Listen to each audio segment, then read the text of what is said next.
383장 찬송하겠습니다. 환난과 핍박 중에도 성도는 신앙 지켰네. 이 신앙 생각할 때에 기쁨이 충만하도다. 성도의 신앙 따라서 죽도록 충성하겠네. 3절 성도의 신앙 본받아 원수도 사랑하겠네.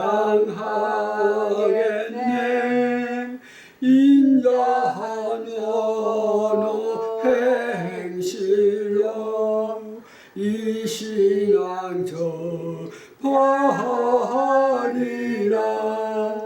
성도의 신앙 따라서 죽도록 충성하겠네.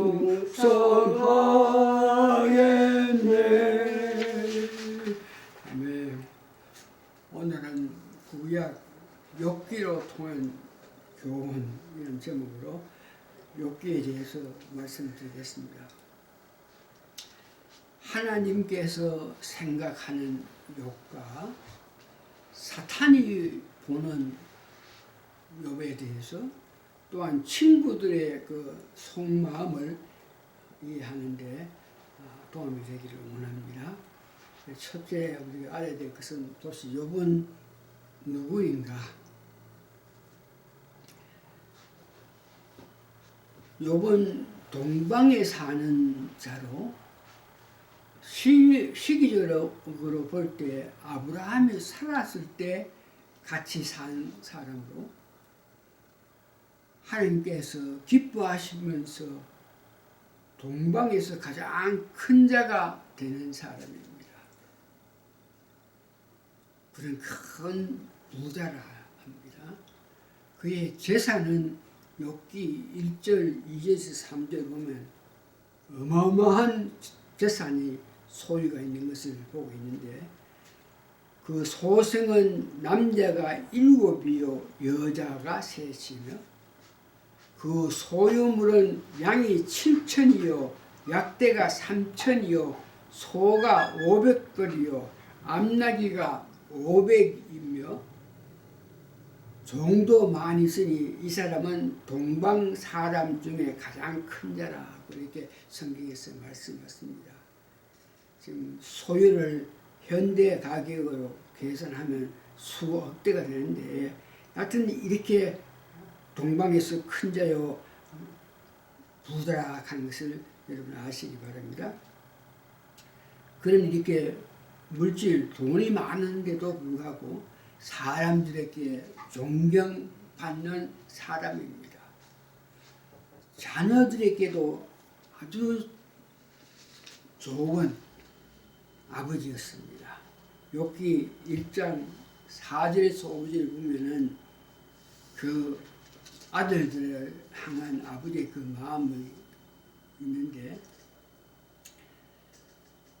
다 불러가지고 잔치날이 지나면 욥이 그들을 불러다가 성결케 하되 아침에 일어나서 그들의 명수대로 번비를 드렸으니 이는 욥이 말하기를 혹시 내 아들들이 죄를 범하여 마음으로 하나님을 배반하였을까 합니다. 욥의 행세가 항상 이러하리라. 자녀들에게 혹시 죄를 지을까 두려워하는 마음을 가졌다 이렇게 이야기합니다. 이와 같이 욥이 아들들을 사랑해서 혹시 죄를 범할까 두려워한다 하는 이 자체도 욥이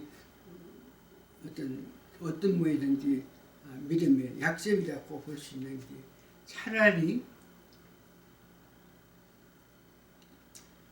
염려하는 대신 축복 받는 삶을 산다는 마음을 가졌으면 더 좋았을 것을 염려했기 때문에 그 염려가 사실화되어 가지고 그 자녀들이 다 죽게 되는데,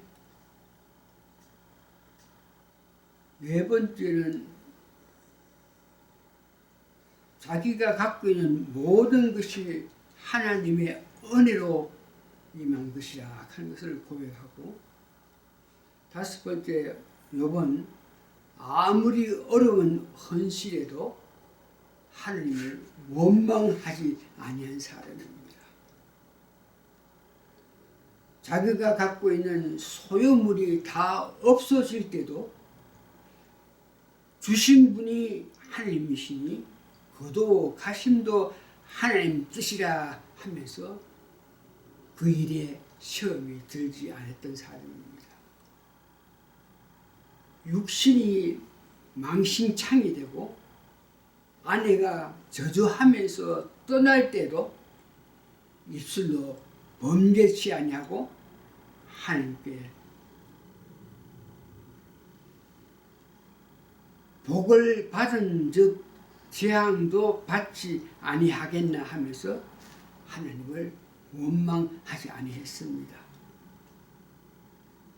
그는 하나님을 직접 본 사람입니다. 욥기 42장 4절에서 5절 보니까 내가 말하겠으니 주여 들으시고 내가 주께 묻겠사오니 주여 내게 알게 하옵소서. 내가 주께 대하여 귀로 듣기만 하였더니 이제는 눈으로 주를 배움나니라. 그는 하나님을 직접 보면서 자기 아픔에 대해서 위로해 주시는 하나님을 보았던 것입니다. 마지막으로 욥은 시험이 지나간 후에 자기가 가졌던 물질의 배를 얻었던 사람입니다.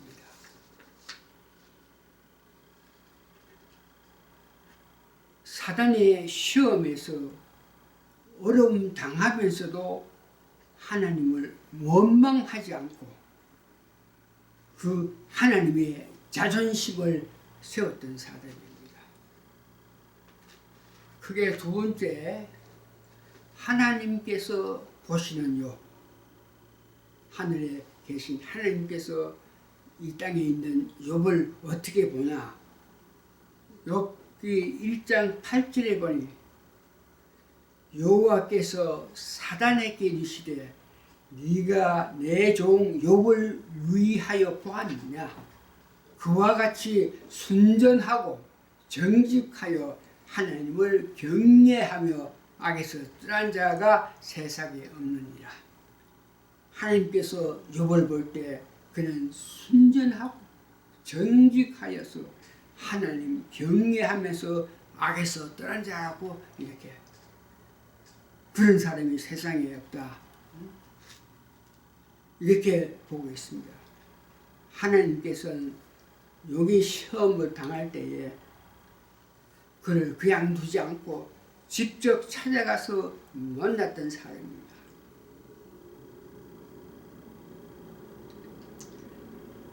때에 여호와께서 폭풍 가운데서 욥에게 말씀하여 가라사대 무지한 말로 이치를 얻게 하는 자가 누구냐.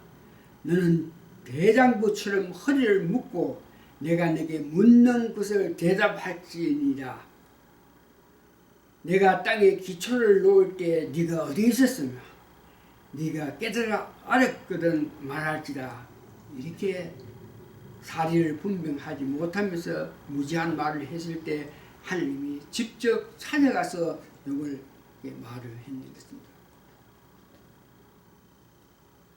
사탄으로 말미암아 사탄의 말에 의거해서 그를 시험하라고 하신 그 하나님께서는 그 시험이 끝난 이후에 욥에게 그 소유의 배를 공급해 주신 공의의 하나님이 되십니다.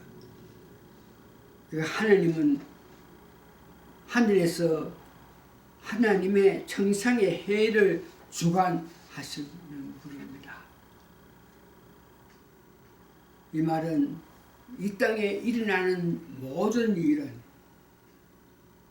하늘에서 해를 통하여서 결정된 사실을, 그런 사실을 잊어서는 안 될 것입니다. 이 땅에 일어나는 모든 일은 전지전능하신 하나님께서 보시고 아시고 결정할 때에 이 땅에서 실행되는 것을 말하는 것이죠. 그 이제 세 번째 사단의 그 역할을 보면은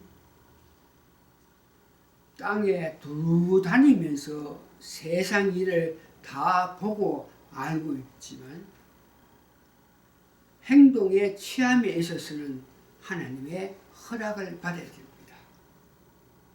사탄이 임의대로 하는 것이 아니고 하나님의 허락을 받고 어떤 역사를 하는 것을 여러분 기억하셔야 됩니다.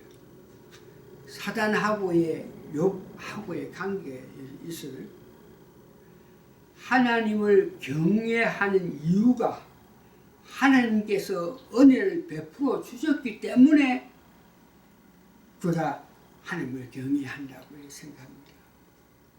하나님께서 이렇게 은혜를 베풀어 주셨기 때문에 그가 경외하는 것이지 공연히 하나님을 경외하겠습니까? 이렇게 욥에 대해서 사탄은 말을 했습니다. 사단은 하나님의 허락을 받고 욥이 소유한 재물을 한순간에 얻게 하였습니다.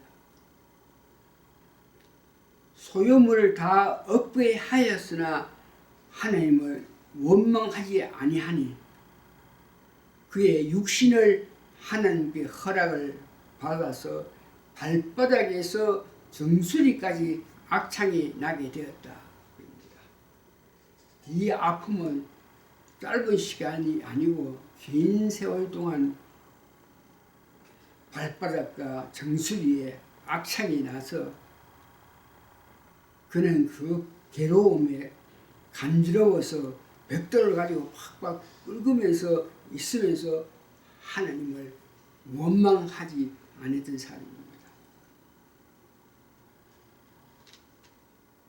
그가 그의 아픔을 받고 있을 때 평소에 친했던 세 친구가 찾아옵니다. 그 세 친구와의 관계에서는 욥을 위하여 위로하기 위해서 왔으나 논리의 말로 욥을 위로하는 것 같이 하면서 욥에게 하나님은 까닭없이 치시지 아니하신다 하면서 회개하라고 권했던 것입니다. 그렇게 세 친구가 그런 말로 욥에게 회개해라. 네가 잘못했기 때문에 그런 아픔이 오는 것이지 하나님은 까닭없이 아픔 주신 분이 아니다 하고 말을 했을 때 욥의 대답은 나와 하나님과 사이에는 아무도 모른다 그러면서 그들에게 응하지 아니하고 하나님께 기도했던 욥의 모습을 봅니다. 하나님의 말씀, 하나님께서는 그 세 친구에게 이렇게 말을 합니다. 여호와께서 욥에게 이 말씀을 하신 후에 대만 사람 엘리바스에게 이르시되 내가 너와 내 두 친구에게 노하나니 하나님께서 그들이 욥에게 말하는 그 말을 듣고 나서 하나님께서 노했다는 것이죠. 이는 너희가 나를 가리켜 말하는 것이 내 종 욥의 말같이 정당하지 못합니다.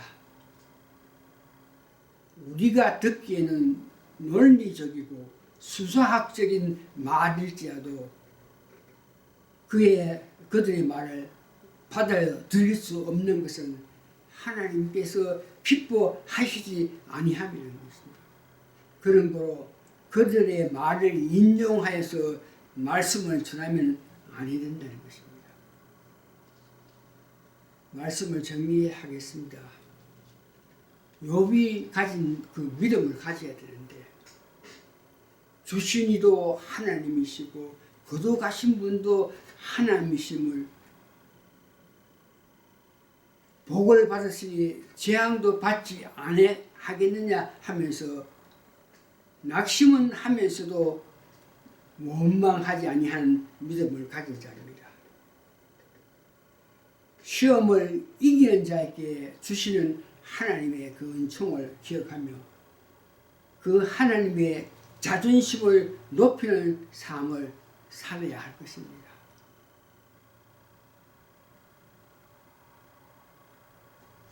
세상에 일어나는 모든 역사는 하나님께서 허락하시는 가운데서 일어남을 아셔야 됩니다. 그래서 우리들은 믿음 가운데 믿음으로 하나님의 눈동자를 살필 수 있는 은사를 받기 위해 기도해야 됩니다. 사탄이 말하는 것 같이 복을 받았기에 하나님을 경외하는 사람이 되지 말고 우리가 경외함으로 통해서 복을 주시는 하나님의 뜻을 알아야 됩니다. 모든 일을 하나님을 경외함으로 실천하는 믿음이 되셔야 되겠습니다.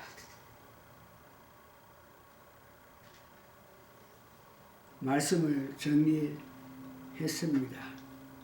다시 한번 그 욥이 가졌던 살아가는 모든 일에 하나님께서 주문하셔가지고 하나님 기뻐하신 대로 살기를 원하신 걸 우리가 보고 어떻게 하든지 하나님 뜻 가운데서 살아가는 여러분 되시기를 예수님 이름으로 축원합니다. 아멘.